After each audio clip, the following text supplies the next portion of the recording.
നിച്ചു കുറേ കാലമായിട്ട് പറയുന്നുണ്ട് അമ്മ എനിക്ക് പുഡിങ് വേണമെന്ന്. അപ്പോൾ ഇന്ന് ഉണ്ടാക്കണമെന്ന് ഞാനും വിചാരിച്ചു. അപ്പോൾ അതിന് വേണ്ടി ഞാനൊരു ചോക്ലേറ്റ് കോഫി പുഡിങ്ങാണ് ഉണ്ടാക്കുന്നത്. ഒരു ടീസ്പൂൺ കോഫി ഇൻസ്റ്റൻറ്റ് പൗഡറും 1 ടേബിൾ സ്പൂൺ പഞ്ചസാരയും ഒരു അര ഗ്ലാസ് നല്ല തിളച്ച വെള്ളം വെച്ച് നന്നായിട്ട് ഞാൻ മിക്സപ്പ് ചെയ്യാണ് ആദ്യം തന്നെ. അപ്പോൾ ഇത് ഞാൻ മാറ്റി വയ്ക്കുകയാണേ. അതിനുശേഷം ഞാൻ സ്റ്റൗ കത്തിച്ചിട്ട് ഒരു പാൻ വെച്ചിട്ടുണ്ട്. ആ പാനിലോട്ട് ഞാൻ 1 കപ്പ് പാലാണ് ഒഴിച്ചിട്ടുള്ളത്. അതിനകത്തോട്ട് ഞാൻ ഒരു 5 ടേബിൾ സ്പൂൺ പഞ്ചസാര ഇട്ടിട്ടുണ്ട്. നന്നായിട്ടൊന്ന് ഇളക്കി കൊടുക്കുക. എന്നിട്ട് അതിനകത്തോട്ട് ഞാൻ കോൺഫ്ലവർ ഒരു 1.5 ടേബിൾ സ്പൂൺ കോൺഫ്ലവർ ആഡ് ചെയ്യുന്നുണ്ട്. നന്ന തിക്ക് കൺസിസ്റ്റൻസിൽ കിട്ടാൻ വേണ്ടിയിട്ടാണ്. സെയിം കണ്ടൻറ്റ് തന്നെ നമ്മൾ ഒരു കൊക്കോ പൗഡർ നമ്മൾ 1.5 ടേബിൾ സ്പൂൺ തന്നെ നമ്മൾ ആഡ് ചെയ്ത് കൊടുത്തിട്ടുണ്ട്. നന്ന തിക്ക് കൺസിസ്റ്റൻസി ആവണ വരെ തന്നെ നന്നായിട്ട് നമ്മൾ ഇളക്കി കൊടുക്കുക. അത് നല്ല തിക്ക് കൺസിസ്റ്റൻസി ആവുമ്പോൾ നമ്മൾ അതിനകത്തോട്ട് 2 വൈറ്റ് കോമ്പൗണ്ട് ഇട്ട് കൊടുക്കുന്നുണ്ട്. അതുപോലെ തന്നെ ഗ്ലേസിനെസ് കിട്ടാൻ വേണ്ടി നമ്മൾ ഒരു 1/2 ടീസ്പൂൺ നമ്മൾ ബട്ടറും നമ്മൾ ആഡ് ചെയ്ത് നന്നായിട്ട് നമ്മൾ ഇളക്കി നല്ല തിക്ക് കൺസിസ്റ്റൻസി ആകുമ്പോൾ നമ്മൾ സ്റ്റവ് ഓഫാക്കി നമ്മളത് കൂൾ ചെയ്യാൻ വേണ്ടി മാറ്റി വെക്കുക കേട്ടോ. ആ ഒരു ബാറ്റർ ഇതാണ് ഫസ്റ്റ് ലെയർ ഓഫ് പുഡിംഗ് എന്ന് പറയുന്നത്. ഇനി അത് കൂൾ ചെയ്യാൻ വേണ്ടി ഞാനൊരു ബൗളിലോട്ട് അത് മാറ്റി വെക്കുന്നുണ്ട്.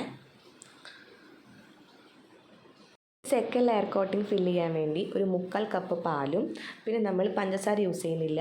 കോൺഫ്ലവർ നമ്മൾ ഒരു 1.25 ടേബിൾ സ്പൂൺ കോൺഫ്ലവർ യൂസ് ചെയ്ത് നന്നായിട്ട് ഒന്ന് ഇളക്കി യോജിപ്പിക്കുന്നുണ്ട്.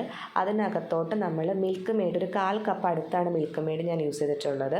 നല്ല തിക്ക് കൺസിസ്റ്റൻസിൽ ഇതും നന്നായിട്ട് കുറുകി വരണം. നന്നായിട്ട് മിക്സ് ചെയ്യുക. അതിനകത്തോട്ട് ഞാൻ നമ്മുടെ അമൂല്യയുടെ മിൽക്ക് പൗഡറാണ് യൂസ് ചെയ്തിട്ടുള്ളത്. നെസ്ലെ ഉണ്ടെങ്കിൽ നമുക്ക് ഏറ്റവും നല്ലത് അതാണ്. ഞാൻ അമൂല്യയുടെയാണ് യൂസ് ചെയ്തിട്ടുള്ളത്. അത് നന്നായിട്ട് ഇളക്കി കൊടുക്കുക കേട്ടോ. നല്ല തിക്ക് കൺസിസ്റ്റൻസിലായിട്ട് വന്നിട്ടുണ്ട്. ഇതും കൂൾ ചെയ്യാൻ വേണ്ടി എന്ത് ചെയ്യുക, മാറ്റി വയ്ക്കുക. തണുത്ത ശേഷം മാത്രം നമുക്ക് പുഡിങ് നമുക്ക് സെറ്റ് ചെയ്യാൻ വേണ്ടി നമുക്ക് പറ്റുള്ളൂ. നെക്സ്റ്റ് ഞാനൊരു പാനിനകത്ത് ഞാൻ കുറച്ചൊരു 1/2 ടീസ്പൂൺ ബട്ടർ യൂസ് ചെയ്ത് ഞാൻ പീനട്ട് നന്നായിട്ട് റോസ്റ്റ് ചെയ്യുന്നുണ്ട്. ഫോർ ക്രഷിങ് ഗാർണിഷ് ചെയ്യാൻ വേണ്ടിയിട്ടാണ്. അപ്പോൾ നന്നായിട്ട് നമ്മൾ റോസ്റ്റ് ചെയ്തെടുത്തിട്ടുണ്ട് കേട്ടോ. ഇത് നമ്മൾ ക്രഷ് ചെയ്തെടുക്കാൻ വേണ്ടി കോട്ടിങ് കൊടുക്കാൻ വേണ്ടിയിട്ട്. ഞാൻ ഇവിടെ പുഡിങ് ഉണ്ടാക്കാൻ എടുത്തിട്ടുള്ള റൗണ്ടഡ് വെസലാണ് എടുത്തിട്ടുള്ളത്. ഫസ്റ്റ് ഞാൻ അതിനകത്ത് ആ കോഫിയുടെ സിറപ്പ് ഒഴിച്ചിട്ടുണ്ട്. അതിനുശേഷം ഞാൻ ബ്രെഡ് ജസ്റ്റ് വെച്ചിട്ടുണ്ട്. അത് ജസ്റ്റ് സോക്ക് ചെയ്തു ഞാൻ ആ ഇൻസ്റ്റൻറ്റിൻ്റെ കോഫി വാട്ടർ കൊണ്ട് തന്നെ. എന്നിട്ട് അതിൻ്റെ മുകളിൽ നമ്മൾ ഫസ്റ്റ് ഉണ്ടാക്കിയ ബാറ്റർ ഓഫ് ചോക്ലേറ്റാണ് ഞാൻ ഫില്ല് ചെയ്ത് വെച്ചിട്ടുള്ളത്. അതിൻ്റെ മുകളിൽ ഞാൻ ബ്രെഡ് വെച്ച് ഞാൻ ലെയർ കോട്ടിങ് കൊടുക്കുന്നുണ്ട്. അതും ഒന്ന് സെറ്റായി കഴിഞ്ഞിട്ട് ഞാൻ അതിൻ്റെ മുകളിൽ നമ്മൾ ലാസ്റ്റ് ഉണ്ടാക്കി വെച്ച ബാറ്റർ നമ്മുടെ മിൽക്ക് മെയ്ഡ് വെച്ചിട്ടുണ്ടാക്കിയതാണ് ഞാൻ സെറ്റ് ചെയ്തേക്കുന്നത്. അതിൻ്റെ മുകളിലായിട്ട് ഞാൻ ജസ്റ്റ് കൊക്കോ പൗഡർ ജസ്റ്റ് ഒന്ന് സ്പ്രെഡ് ചെയ്ത് കൊടുത്തിട്ടുണ്ട്. ഏറ്റവും ടോപ്പിലായിട്ട് ഞാൻ ഗാർണിഷ് ചെയ്യാൻ വേണ്ടി നേരത്തെ ഞാൻ മാറ്റി വെച്ച റോസ്റ്റ് ചെയ്തിട്ടുള്ള പീനട്ട് ക്രഷ് ചെയ്തത് ഞാൻ ഡിസൈനായിട്ട് ഞാൻ കൊടുക്കുന്നുണ്ട് കേട്ടോ. അപ്പോൾ നമ്മുടെ പുഡിങ് റെഡി. ഒരു 5 to 6 hours ഞാൻ അത് ഫ്രീസ് ചെയ്തിട്ടുണ്ട് ഈ പുഡിങ്. അതിന് ശേഷമാണ് ഞാൻ സെർവ് ചെയ്യണേ. നിച്ചുവിൻ്റെ ഭയങ്കര ഫേവറേറ്റ് ആയിട്ടോ പുഡിങ്. അത് ഏത് ടൈപ്പ് പുഡിങ് ആയാലും. അപ്പോൾ നിച്ചു അത് ടേസ്റ്റ് ചെയ്യാൻ വേണ്ടി പോവാണ്.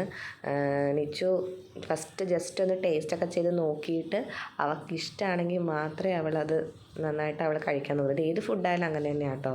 അപ്പോൾ ഇത് ഭയങ്കര ടേസ്റ്റി ആണെന്നാണ് പറയണത്. അപ്പോൾ ഇത് ആരുണ്ടാക്കിയതാണെന്ന് ചോദിച്ചു. അമ്മ ഉണ്ടാക്കിയതാണെന്ന് പറഞ്ഞപ്പോൾ സ്നേഹം കൊണ്ട് അവൾ എനിക്ക് ഉമ്മയൊക്കെ തന്നു കേട്ടോ. നമ്മുടെ മക്കൾ നമ്മുടെ ഒരു സാധനം ഉണ്ടാക്കി കൊടുക്കുമ്പോൾ ഏറ്റവും നല്ലതാണ് അല്ലെങ്കിൽ നല്ല ടേസ്റ്റിയാണെന്ന് പറയുമ്പോൾ നമുക്ക് കിട്ടുന്ന സന്തോഷം നമുക്ക് പറഞ്ഞറിയിക്കാൻ പോലും പറ്റില്ല. സോ അത് പ്രൈസ്ലെസ് ആയിട്ടുള്ള മൊമെൻ്റാണ്. എന്തായാലും നല്ലൊരു പുഡിംഗ് ആയിരുന്നു കേട്ടോ ഇത്. ഈ ഒരു പുഡിംഗ് എല്ലാവരും ട്രൈ ചെയ്ത് നോക്കണേ.